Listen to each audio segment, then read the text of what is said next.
Thanks, Jim. And I want to thank Heritage, and we're also honored to have Attorney General Ed Meese here. I joined the Justice Department as he was transitioning out, and Dick Thornburg was coming in.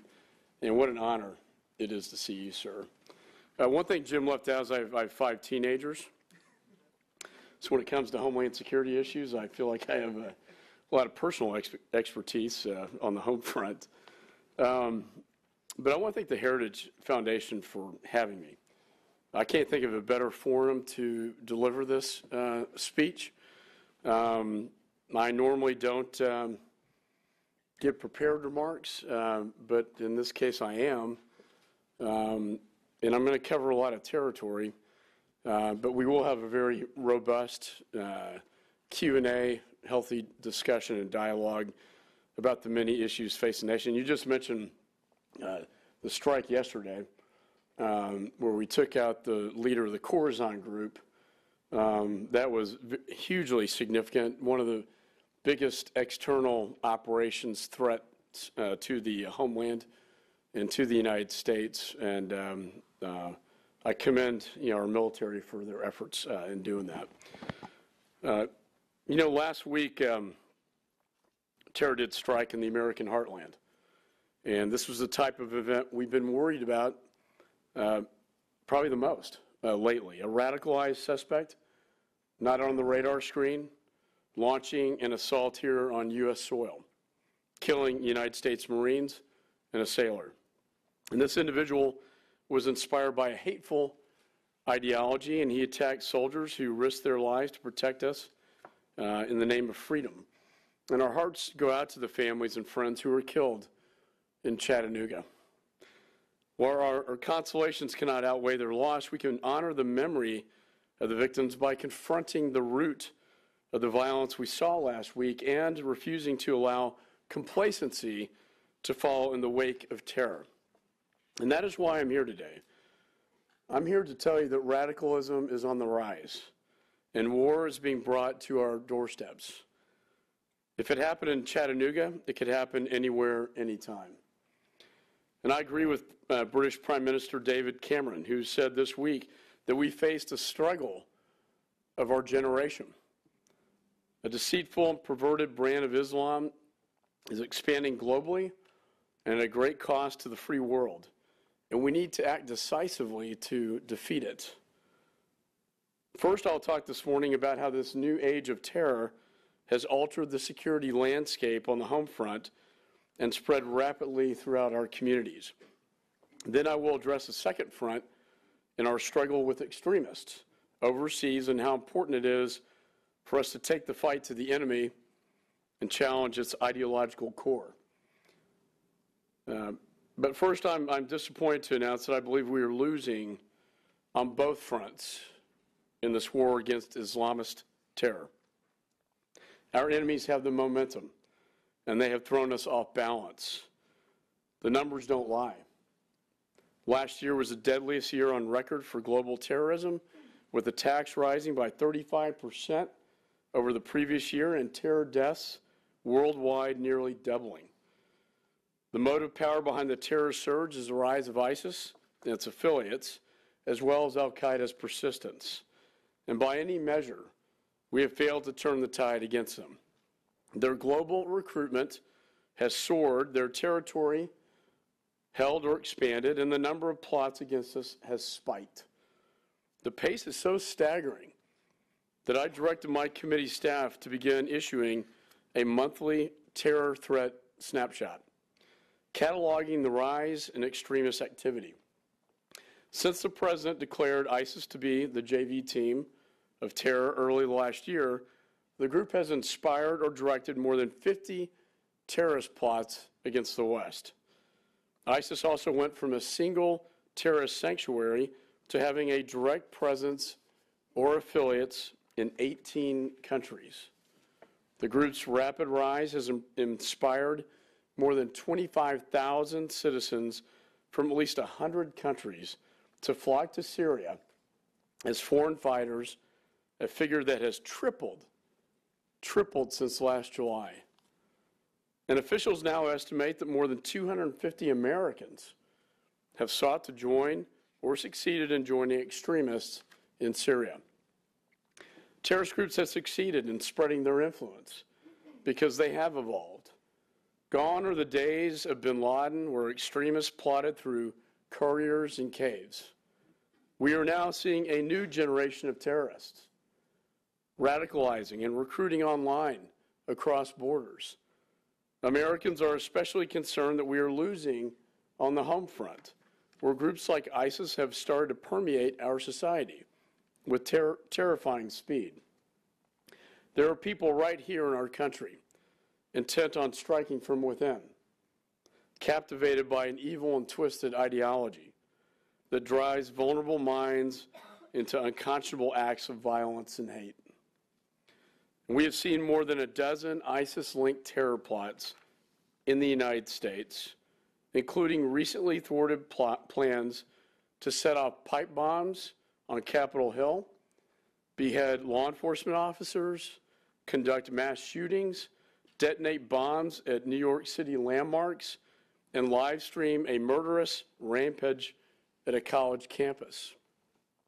We even disrupted terrorist plotting to attack July 4th celebrations in the United States. In fact, more than 60 ISIS supporters have been arrested or indicted in the United States in the last year. That's more than one per week. And now the FBI director says that he has open ISIS investigations in all 50 states. The majority have never set foot in a faraway safe haven and were recruited by ISIS online or distributed the group's social media propaganda. And with over 200,000 ISIS tweets per day, this is an astounding number. There are over 200,000 ISIS tweets per day. How can we possibly get a handle over this? The chatter is so high and the volume is so loud that it's difficult to get a handle. This isn't terror as usual. This is terror gone viral. I commend the FBI, Homeland Security, and state and locals for their disrupting of these many plots. But as we saw in Chattanooga, we cannot stop all of them. In this age of peer-to-peer terrorism, authorities are searching for suspects who use secure apps we call dark space to communicate and crowdsource their calls for attack, inspiring operatives who never have crossed into the borders of Syria, but cross over borders through the internet to conduct acts of terror. ISIS cyber commanders now regularly send out internet directives and missives to their followers, as we saw in Garland, Texas. Sometimes our first indication of a hatch plot is an internet hashtag. We need to have a frank conversation in America about the challenges posed by violent extremists using social media and dark space to further their violent plots. Extremists have migrated away from telephones and onto new platforms, but our laws and policies have not kept pace, making it more difficult to uncover terrorist plots. They communicate in darkness, and we can't shine a light on the darkness to see what the communications are to attack in the United States. I don't claim to have all the answers to this. I've started a working group with the FBI and Homeland and Justice and the high-tech community to get some answers. But what I do know is that we all share some common ground from Silicon Valley to the halls of Congress. This has to be the starting point in an urgent dialogue between the high-tech sector and policymakers to find solutions for the lawful monitoring of violent extremists while at the same time protecting civil liberties. We also need to do more to stop the spread of fanaticism before it leads to violent plotting. We spend billions of dollars to detect and disrupt terror plots, but we have dedicated few resources towards combating and preventing the radicalization at the root of terror. This is called the crucial prevention aspect of counterterrorism. And sadly, while extremist recruiters are moving at broadband speed, we are moving at bureaucratic speed. The administration has not appointed a lead agency in charge of combating domestic radicalization, and few resources or personnel are even allocated to it. When asked by our committee, the top departments and agencies can only identify around $15 million, with an M, million, being spent and around 24 people working full-time on this issue. That's basically it. And that means we've arrested twice as many ISIS recruits in the United States this year than there are full-time officials working to prevent ISIS from radicalizing Americans in the first place. In a high-threat environment, I believe this is unacceptable. And every day we wait, we cede more ground to our adversaries. As chairman of the Homeland Security Committee, I will not stand on the sidelines asking for more reports and studies while terrorists plot inside our communities, murder our people, murder our military, kill our U.S. Marines and servicemen, and seek to divide our nation. Last week, my committee decided to push forward a bill to streamline and raise the priority and focus of the Department of Homeland Security's efforts to combat the viral speed of violent extremism. For instance, our bill would give DHS the tools to combat ISIS and al-Qaeda propaganda here at home through counter-narratives that show Islamist terror for what it really is. And it would also help DHS empower local communities to spot signs of violent radicalization and help them develop off-ramps to discourage individuals from being lured overseas to fight with terror groups or from being convinced to commit acts of violence at home. Ultimately, we must recognize the best homeland defense is a good offense. And to win this war against Islamist terror, we have to take the fight to the enemy overseas. I spent the last weekend in Tampa, Florida, meeting with our generals and leaders and top intelligence and operations officers at the U.S. Central Command and Special Operations Command at MacDill Air Force Base. And I'm proud of the work they've done to dismantle terror groups and their focus on defeating ISIS and their recent victory in taking out the leader of the Khorasan group. But the White House strategy under which they are operating is flawed. It only gives them the authorities to contain ISIS rather than to roll back and defeat it. You know, I was in Turkey and they said, we need to drain the swamp so we don't have to swat the mosquitoes. We all know ISIS will replenish its ranks, and that's a fact. For the numbers we have killed over there in strikes, they've replenished to an equal amount. And we all know that they will expand globally until we've eliminated it at the source in Iraq and in Syria. Yet right now we are fighting with one arm tied behind our back. Under the current strategy, the rules of engagement are apparently too high to strike important targets, and the number of military trainers is too low, our forces being kept from fully assisting with the fight, and the President has taken options like ground troops off the table, telegraphing weakness to our enemies. As a result, ISIS has been able to hold and extend key territory in Syria and Iraq despite our airstrikes, and the Iraqi government is beginning to rely on Shia militias, Iran proxies, to fight back, a development which empowers Iran and could prolong the struggle by inflaming sectarian tensions with the Sunnis. I expressed this concern to our Iraqi leaders several weeks ago when I was in Baghdad, meeting with the Prime Minister and the Speaker. But it is clear that without expanded American leadership and regional assistance, they are running out of options to win this fight. The bottom line is this. Right now, I believe that we are losing the war against ISIS and the wider war against Islamist terror. The President's strategy has failed, and the evidence of failure mounts with every terror plot in America, every attack against our ally, and every emerging terrorist sanctuary used to radicalize and recruit foot soldiers willing to die in the name of a deprived and depraved ideology.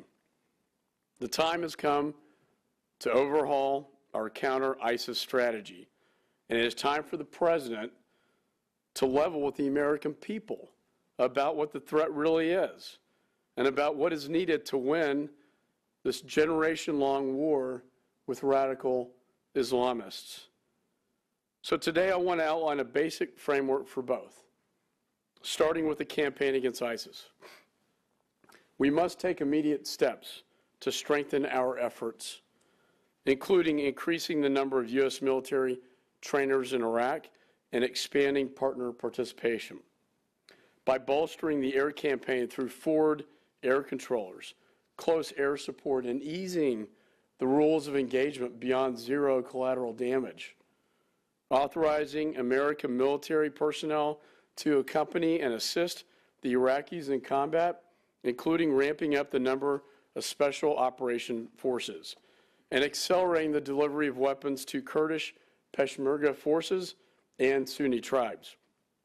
But even with these improvements, more will be needed to win this campaign.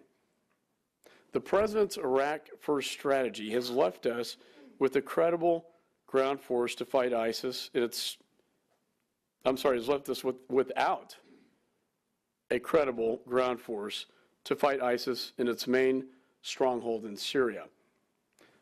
Recently, Defense Secretary Carter announced this month that we have only trained 60 Syrian rebels to combat this group, which can range between 30 to 50,000 strong, depending on who you talk to. Our reasons we have, and one of the reasons we have so far recruits, is that reportedly we make them pledge not to fight the Assad regime. An absurd policy, especially when their hometowns are being attacked by Assad. In short, we lack a serious ground force in Syria, while ISIS itself boasts an estimated 30,000-man army. Today I'm calling upon the President to stand up a multinational coalition to build the force needed to clear the terrorist sanctuary in Syria. We need a combined air and ground campaign in Syria now, one composed of vetted opposition forces, Western trainers and advisors, special operation forces, and most importantly, regional military partners, including indigenous partners. The coalition's immediate mandate should be to strengthen the opposition so that they can take the lead in taking back their country, not just from ISIS, but from all Sunni extremist terror groups. And this coalition must also force Assad to step down. We cannot clear the ISIS terror safe haven in Syria anytime soon with the current regime in power. Assad's brutal oppression is one of the main drivers behind the growth and rapid growth of ISIS in Syria in the first place. And he continues to decimate the moderate Syrian opposition, including with chemical weapons recently, that we need so bad. We need these moderate Sunnis to fight these extremists. With Assad out of the way, internationally backed Syrian rebels stand a far better chance of rolling back terror groups and our regional partners who want Assad gone and would be far willing to engage in the fight if they had that assurance. Before taking action, the coalition would first need to develop a post-Assad transition plan. Syria cannot go the way of Libya, which has fallen apart in the absence of security and a strong central government. As a result, coalition action in Syria must be paired with a viable plan to stabilize the country and prevent it from becoming a lawless vacuum. We must step up moderate, inclusive parties for success and sideline extremist factions eager to exploit the post-Assad chaos. Our regional partners would play a central role on the ground in this coalition.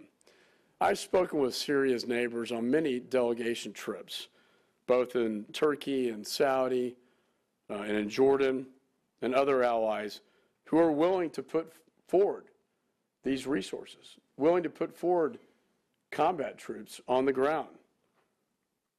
But they asked me, what is your strategy? And it's hard to articulate that we have one, because we don't. And they want the assurance that Assad will be out of the equation, because they will not do anything that will empower and embolden the Assad regime. These countries cannot live with an extremist sanctuary next door, and the spillover effects of terror, including refugee flows and suicide attacks. Some are prepared to help stabilize Syria and fight ISIS by committing their own ground troops, especially if it means the end of Assad. This is, after all, their backyard. It is their mess, and I think it's incumbent upon them to clean it up under American leadership, and for us not to have to carry their water. But there is no substitute for American leadership, and right now there is no other nation capable of rallying a coalition to this cause other than the United States of America. I was pleased earlier this year to see Arab leaders propose the creation of a regional military force to tackle the spread of violent extremism. But such an organization is years away from reality. Regional partners are not ready to do this alone, and we cannot afford to wait the President's piecemeal strategy to play out, a strategy he admits will take years. We need to take the lead in assembling this coalition of nations, like we did in the Persian Gulf War. We also cannot forget the core principles needed to win the wider war against Islamist terror. The reach of ISIS and al-Qaeda extends far beyond their primary territories. Yet the administration's global counterterrorism approach can be best described as a whack-a-mole by drone. This may be low cost, but it's also short-sighted. Make no mistake, we have eliminated key terror leaders through targeted airstrikes, including the head of al-Qaeda in the Arabian Peninsula earlier this month. The leader of the Khorasan group in Syria. Khorasan group in Syria, the biggest leader of external operations against the West to blow up airplanes using non-metallic IEDs. But these terror groups are getting better and quickly replacing fallen leaders. We can chase these fanatics, and we can chase them through the gates of hell. But to win, we must destroy sanctuaries and defeat their insidious ideology. And to do so, we need to identify and confront threats early, wherever they emerge in places like Libya and Yemen. We need to work urgently with regional partners to develop full-fledged stabilization plans before power vacuums turn into extremist hotspots. And we must counter the ideology at the core of Islamist terror, because when left unheeded, we have seen it spread to all corners of the globe in the same way ideals like communism and fascism led to the decades of destruction. In the short run, this means exposing the brutality and naked tyranny of life under the role of Islamist terrorists, so potential recruits will realize that they are headed to a prison instead of a communal paradise. This is the counter-narrative that is not happening right now at the State Department. The DOD is trying, and it's not happening at DHS. And in the long run, we need the President to outline a whole-of-government grand strategy for this fight. The strategy should draw on all elements of American power to promote liberty and human dignity as a great alternatives to repression, fear, and terror. History has shown that authoritarian systems are the wellspring of fanaticism. Political and economic development are the only reliable long-term antidotes to terror, which is why American foreign policy must be geared towards shaping a balance of power in the international system that favors the expansion of free states. We have learned the hard way that leading from behind leads us into danger.